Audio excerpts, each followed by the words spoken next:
Olá, o Câmara Livre conversa sobre trajetórias de vida e quer compartilhar com você essas experiências para você também olhar um pouco, eventualmente, o mundo ao seu redor. Hoje a gente conversa com um colega de profissão, Silvio Rodrigues, da área de comunicação, jornalismo. Mas antes da gente ir comentar sobre as suas escolhas e trajetórias ao longo do tempo, vamos percorrer um pouco das suas origens. Silvio, você nasceu, como muitos brasileiros e paulistas, em cidades onde, na época, você tinha distritos e pequenos municípios, era muito comum o registro de nascimento ser naquele onde tinha o cartório. Exato. Não necessariamente onde você estava. Você era do distrito de Fernão Dias, registro em Galha, onde você acabou tendo, eventualmente, muita aproximação. É mais ou menos essa a realidade? Isso, bom dia Nelson, bom dia a todos, né? Eu nasci no distrito de Fernão Dias, mas para efeito legal no meu RG consta a cidade de Galha. Hoje Fernão Dias é um município autônomo, né? Sendo chamado apenas de Fernão. Meus pais eram silicicultores, ou seja, eles plantavam a amora e depois era usada para alimentar o bicho da seda. No final de 1976, houve uma praga terrível na região de Fernão, quando a lagarta, né, se preparava para tecer o casulo ela morria e prejuízo total. Nesse meio tempo, os meus pais viram na cidade de Bauru uma oportunidade de se reinventar, investindo num pequeno comércio. A gente está falando aqui dos anos 70, 60, é onde, para quem olha um pouquinho para a história do país, para fazer uma refração, uma referência, o maior movimento da questão do êxodo rural. Os seus pais, a dona Zenaide e o senhor Martins, também entraram nessa questão da época de busca de oportunidade, até como um novo caminho de sobrevivência, eventualmente. Exato. Todo jornalista tem obsessão por leitura, né? Eu acompanhei tempos atrás uma matéria sobre a Coreia do Sul. Acredite se quiser, 40% da população da Coreia do Sul ainda mora na zona rural. Já pensou se tivesse acontecido a mesma coisa no Brasil? De 200 milhões de brasileiros, nós teríamos hoje 80 milhões de brasileiros morando na zona rural, abastecendo as grandes cidades. No caso do Brasil, em 1970, os políticos da época, né, de qualquer que fosse a bandeira ideológica, eles entenderam, desenvolveram políticas, né, para que os pequenos agricultores migrassem para cidades como Bauru. E com a minha família não foi diferente, né? Seu pai, como simbologia, os pais venderam o sítio para tentar o comércio, inclusive, na vinda para a cidade. Aliás, muitas famílias fizeram isso, porque à medida que os filhos cresciam, a propriedade agrícola não gerava dinheiro, não gerava receita para que todos continuassem morando ali. Então, em Bauru, nós encontramos muitos bauruenses, né, cujos pais vieram para cá, veja que interessante, acompanhando os filhos, para que os filhos pudessem fazer um curso profissionalizante e ficassem por aqui. Hoje, para a gente ajudar no raciocínio de quem nos acompanha, sobretudo os jovens, o período do êxodo rural, a década de 70 é emblemática e mais significativa nesse sentido, do homem deslocando, como você disse, do campo para a cidade, procurando oportunidade. Hoje nós temos cinturões de programas específicos ao redor de municípios como o nosso, tentando fixar o homem no campo, a agricultura familiar, muito além da subsistência que era a época. Então, eu entendo que a família que mora na roça, né? Eu entendo que ela pode migrar para a cidade, mas num período de transição. Ou seja, o primeiro filho vem, faz um curso técnico, depois já tem ambicionando uma faculdade, depois o outro filho e assim por diante. Até que todos estejam na cidade, mas preparados. Veja o caso de Bauru. Bauru é uma arena. Bauru é uma cidade muito importante, estratégica, para quem? Para quem está na reta final da cadeia de produção. O advogado, o jornalista, o publicitário, o médico. Uma cidade de serviços. É uma cidade de serviços para quem está na reta final da cadeia de produção. Eu tenho, no meu dia a dia, sempre eu entro aí, de repente, em confronto, né? Quando eu digo que determinados trabalhadores deveriam seguir o exemplo francês. ou seja, morar numa cidade barragem. Ele mora numa cidade como Piratininga, Areal, Viacanga e assim por diante, mora lá, vem trabalhar em Bauru, passa aqui a semana inteira, depois volta para a cidade dele no final de semana.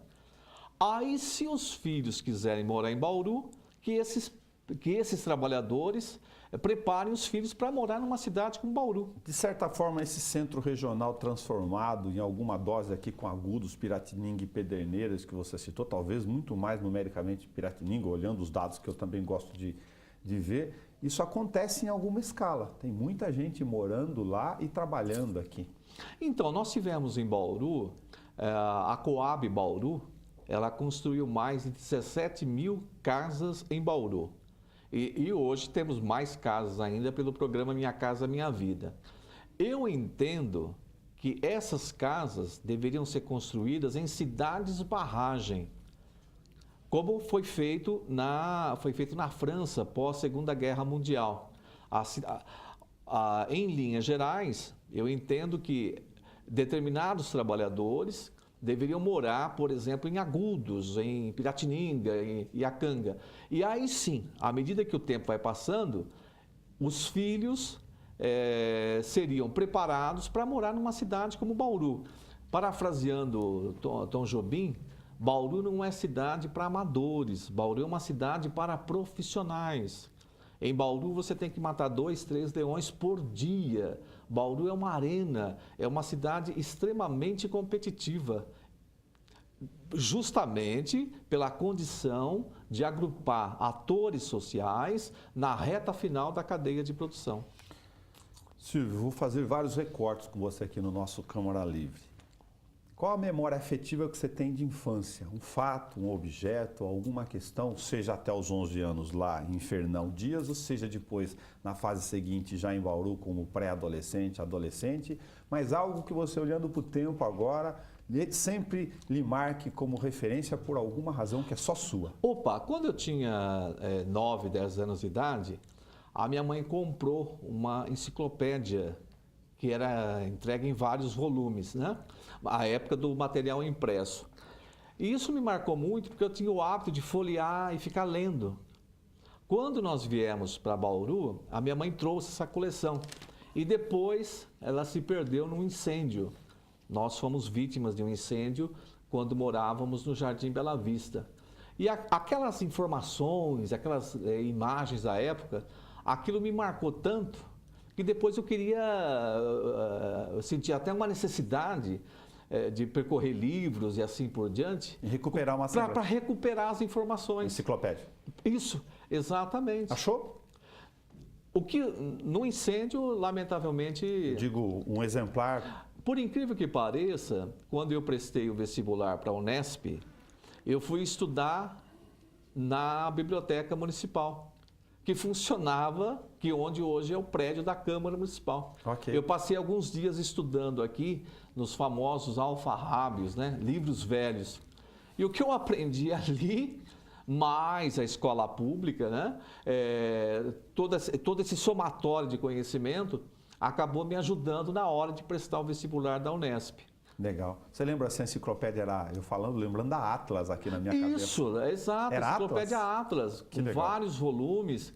Eu lembro de uma ilustração, eu lembro dessa ilustração do rei Davi em cima de uma viga, lutando lá contra os adversários e tal. O importante é que aquela imagem ficou, né? E outras também.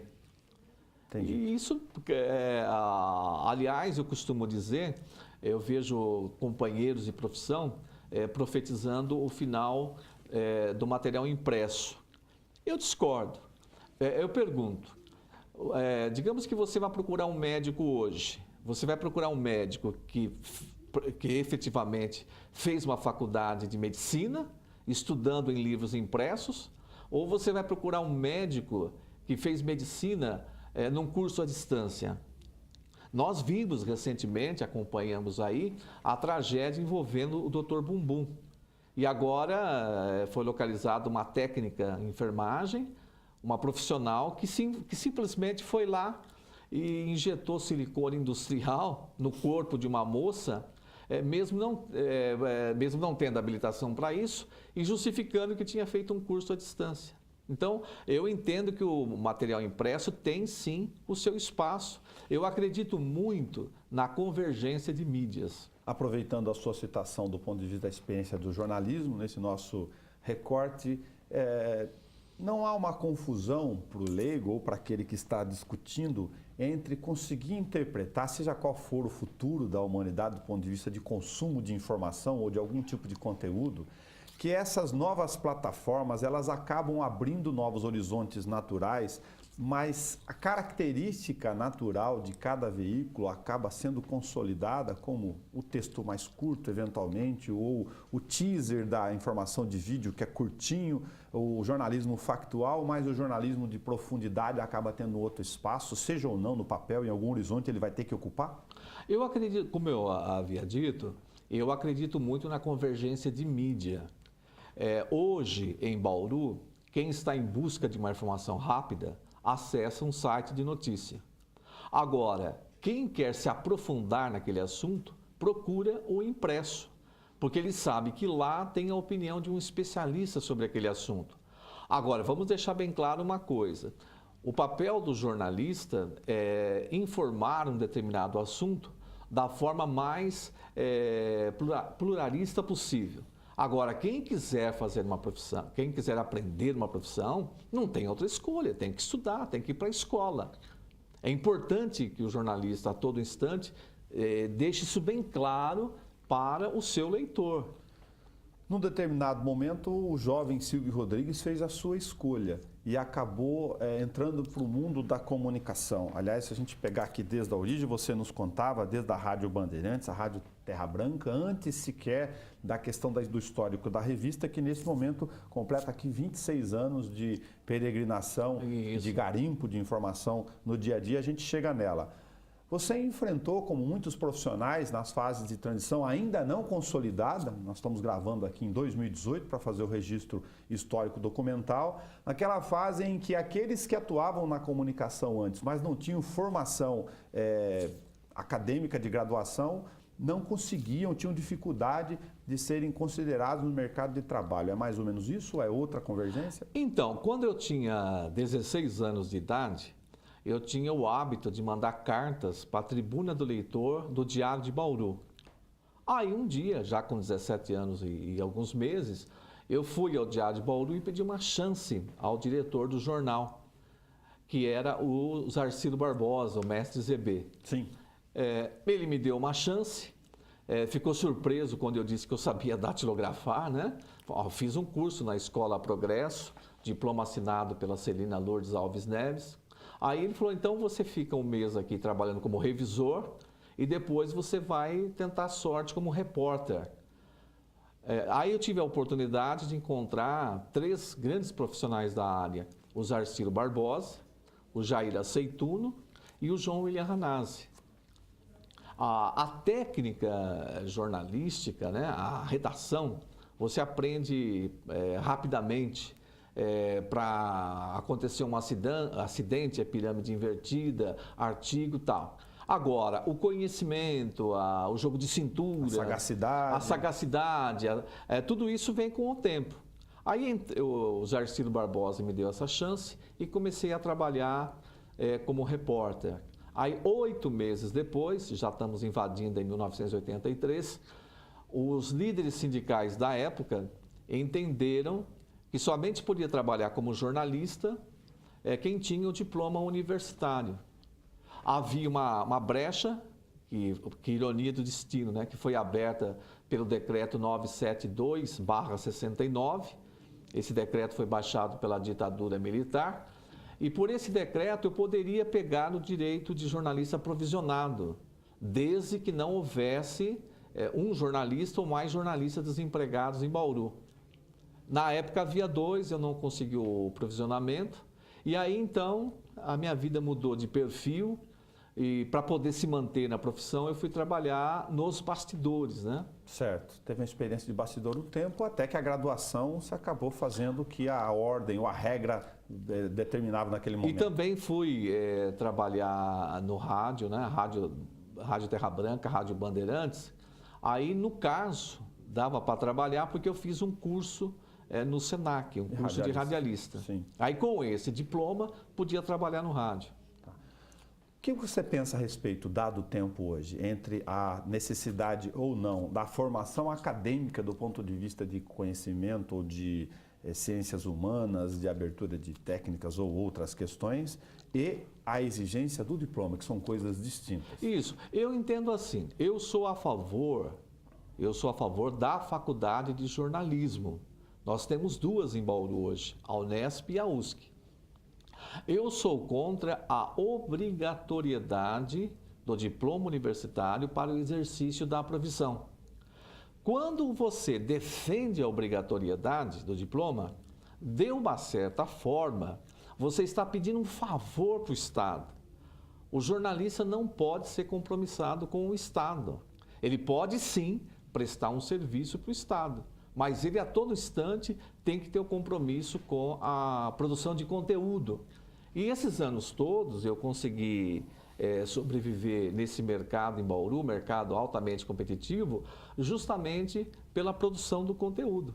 Aproveitando esse mesmo raciocínio, mas num outro ponto de vista da questão dos sistemas e distribuição de comunicação em vários ramos dos segmentos no país, Silvia, o que você pensa a respeito dessa questão da relação com o Estado para concessões de rádio e televisão da rede comercial, por exemplo, que acabam fazendo uma relação entre Estado, conteúdo, dono e direcionamentos eventualmente? O que acredito que a resposta seja assim. Nós temos que diferenciar o empresário de comunicação, aquele que de uma certa forma é jornalista também. Nós tivemos um exemplo clássico em Bauru que foi o J. Ávila. Ele bancava o jornal Bom Dia, ao mesmo tempo, dentro do jornal, havia jornalistas, companheiros de profissão, com uma certa liberdade para trabalhar. Certo. E esses próprios jornalistas praticavam a autocensura. O que eu vou informar, o que eu vou produzir, como fazer isso? E você tinha o J. Ávila em São Paulo cuidando dos negócios dele. Tanto que ele veio a falecer e uma das emissoras de televisão dele, que é a TV Tem, continua no ar. Sim. Agora, então a questão toda não é o empresário de comunicação, aquele que investe e produz conteúdo. A questão é quem entra no ramo da comunicação não sendo do ramo. Aí você tem essa loucura toda, né? É como querer fazer queijo sem nunca ter curado o leite. Exatamente. Nós perdemos em Bauru recentemente 3 emissoras de televisão. Nós perdemos a Rádio Terra Branca, a Rádio Bandeirantes e a Rádio Ouro Verde. Agora, os profissionais bauruenses perderam seus empregos. Agora, para todo efeito, tanto a Rádio Bandeirantes como a Ouro Verde, né? Os seus atuais responsáveis, para todo efeito, são profissionais do ramo, são empresários do ramo. A Rádio Bandeirantes foi substituída pela Nativa FM. Sim. E a Ouro Verde foi substituída pela Jovem Pan. As duas emissoras produzem conteúdo. Agora, eu entendo que os jornalistas de Bauru deveriam formar uma cooperativa, como fazem os norte-americanos. Nos Estados Unidos é muito comum uma cooperativa de jornalistas, essa cooperativa produz um conteúdo e vende para o veículo. Muito legal. Onde surgiu ou como surgiu, qual foi a circunstância da revista Já, que a gente está falando aqui de 26 anos de circulação, desde agosto de 1991, Silvio? Quando eu comecei com a revista Já, havia uma lacuna no mercado. Na época já existia a revista Pequenas Empresas, Grandes Negócios. Eu me baseei nessa revista para lançar a revista Já. Você tinha um somatório de veículos de comunicação em Bauru, mas nenhum, na época, direcionado para esse público. Tanto é verdade que agora, na festa de 1º de agosto, nós acompanhamos aí a cobertura dos nossos colegas e você nota que houve um descolamento do centro de Bauru, mais precisamente do Calçadão da Batista. Sim. Você nota que todo o conteúdo foi para outro lado. Você pega a propaganda oficial, a cobertura dos veículos, e ninguém falou do centro de Bauru. A revista ela começou direcionada para o centro de Bauru. Hoje, lamentavelmente, o centro de Bauru passa por um processo de degradação em função do comércio eletrônico. Agora, no meu caso, eu fiquei acompanhando todo esse processo e vislumbrando também outras perspectivas. Sim. Nós temos que ser realistas. O que está acontecendo no centro de Bauru também aconteceu em Madrid, Roma, Berlim, Londres e assim por diante. Algumas cidades americanas, que eram fortes em 1970, hoje essas cidades viraram cemitérios de prédios. Mas se você pega o centro de Madrid, citando entre essas que você mencionou na exemplificação, até por um outro critério socioeconômico e capacidade, inclusive, de intervenção do Estado, ele virou um grande lugar de eclosão comercial, turística, de interligação, inclusive de revitalização. Nós tivemos no Brasil um visionário, ele foi prefeito de Porto Alegre, o nome dele é Olívio Dutra. Okay. Ele comprou briga com todo mundo, mandou desapropriar prédios, demoliu esses prédios, planou os terrenos quando era possível e veio com construções, tipo o Parque dos Sabiás, Parque das Camélias, aqui de Bauru, para ilustrar. Sim. Eu entendo que a mesma coisa deveria ser feita no Calçadão da Batista, principalmente na quadra 1. Eu entendo que aqueles prédios têm que ser demolidos, planados, e você construir ali prédios do mesmo tipo do Parque dos Sabiás. Se possível, sendo ocupados pelos comerciários. Qual a sua experiência dessa junção nada fácil da relação entre ser um construtor de conteúdos e fazer a relação comercial de contatos com o meio, com o mercado? Olha, para minha sorte, como eu disse, né, o lado cruel de Bauru é uma cidade altamente competitiva. O lado bom, Bauru reúne profissionais altamente capacitados. Então, por exemplo, até o pequeno anunciante, ele entende que há um espaço dedicado para a veiculação do anúncio e há um espaço dedicado para a veiculação do conteúdo. Muitas vezes um anunciante fala assim para mim, você está puxando o saco daquele vereador ou daquele prefeito. A resposta minha é a seguinte, você já leu o texto? Leia o texto em voz alta, tente ouvir o que você está lendo. Você vai chegar a uma outra conclusão. Ainda bem, né? Então, o pessoal que leu, uma vez uma pessoa aqui de Bauru, um leitor, disse que eu estava defendendo a privatização do DAI.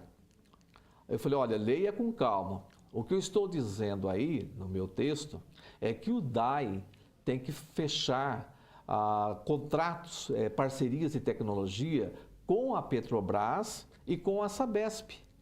A Sabesp, por exemplo, desenvolveu um programa chamado Água de Reuso. Vamos trazer esse programa para Bauru, vamos adaptá-lo ao DAI. A Petrobras está desenvolvendo inúmeros projetos para transformar o esgoto em energia elétrica. O maior exemplo vem de Aracaju, capital do Sergipe. Então, o DAI, ele não pode ser uma ilha dentro de Bauru. Ele tem que participar da comunidade e o melhor caminho para isso é fechando parcerias com a Sabesp e com a Petrobras. Aí ele lemos juntos o texto, falou, caramba, então você não está defendendo a privatização do DAI. É ao contrário, o que você quer é a atualização tecnológica do DAI. Nesse aspecto, eu peguei um gancho para ir para um outro recorte aqui com você, da área de comunicação, Silvio. As redes sociais não acabaram, por força de erro de comportamento, de postura, em boa parte do cidadão, criando essa ideia do atravessar o conteúdo sem ler, ver o título, ver a imagem só e não prestar atenção efetivamente no óbvio, no conjunto das frases para tentar compreender o que está querendo ser dito? Então, quando surgiu o fenômeno da rede social em Bauru, eu achei interessante duas citações. Uma do filósofo Filon de Alexandria. Ele dizia que nós vivemos em ciclos. e outra foi do semiólogo italiano Umberto Eco, a referência que ele faz à rede social.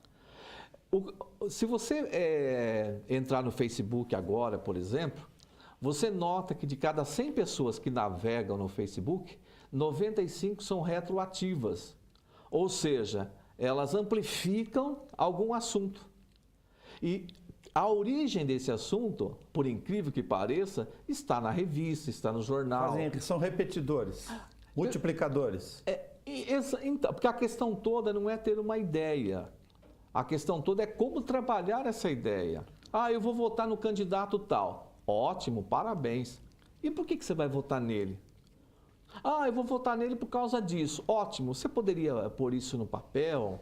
Ah, mas sabe o que é? Mas sabe o que Nesse aspecto, em certa dose ou em boa dose, a rede social não está servindo de instrumento igualzinho os outros veículos, porque acharam que era uma aldeia aberta, que as pessoas iam poder fugir fora dos circuitos comerciais que tanto criticam de jornalismo e televisão, e estão repetindo um monte de bobagem. Aliás, 2/3, você pesquisa técnica, não é dado de chutômetro, é de notícia falsa.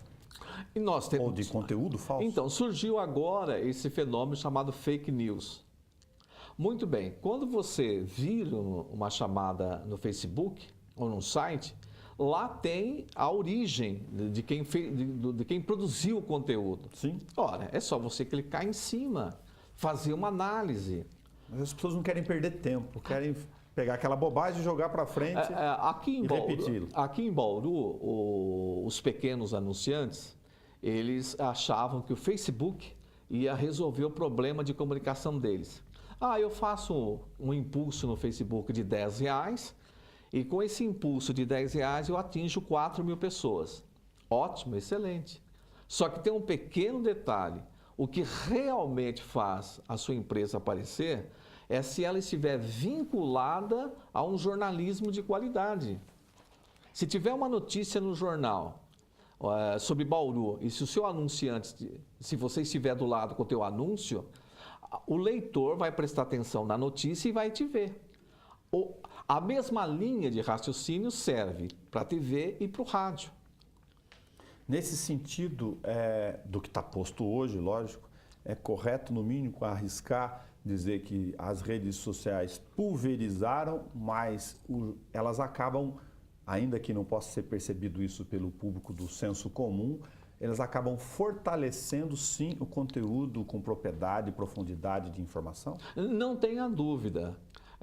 Eu, por exemplo, quando eu quero saber mais sobre um determinado assunto, eu vou na banca, no domingo pela manhã, com sacolinha na mão, e compro um exemplar, ou do Estadão, ou da Folha, ou ambos, e também um exemplar do Jornal da Cidade. Aí eu chego em casa, mesmo com 35 anos de profissão, eu vou lá humildemente, deixo um dicionário do lado, vou lendo, anoto as dúvidas, procuro correr atrás da informação. Aí quando eu vou buscar uma informação no Google, eu já tenho um ponto de partida. Tem uma referência. E a gente, no meu dia a dia, eu vejo as pessoas falando sobre política, né? Hoje eu cheguei num estágio em que eu fico só ouvindo. Aí quando a pessoa faz um comentário, eu lanço uma pergunta e ela vai respondendo. No meu dia a dia é comum encontrar pessoas bauruenses que falam assim, puxa, eu não havia parado para pensar nisso. Olha, o vereador fulano de tal disse isso, o prefeito disse aquilo, o governador disse aquilo. Agora, no sentido prático, nós sabemos que não é possível por causa disso, disso e daquilo. Sim, mas de certa forma também, para não ser tão impiedoso em relação à questão das redes sociais, ela acabou permitindo sim que você encontre um ambiente, se você souber usar a sua página, seja ela de qual for, de um mínimo de estímulo a algum tipo de reflexão. A Folha de São Paulo saiu do Facebook.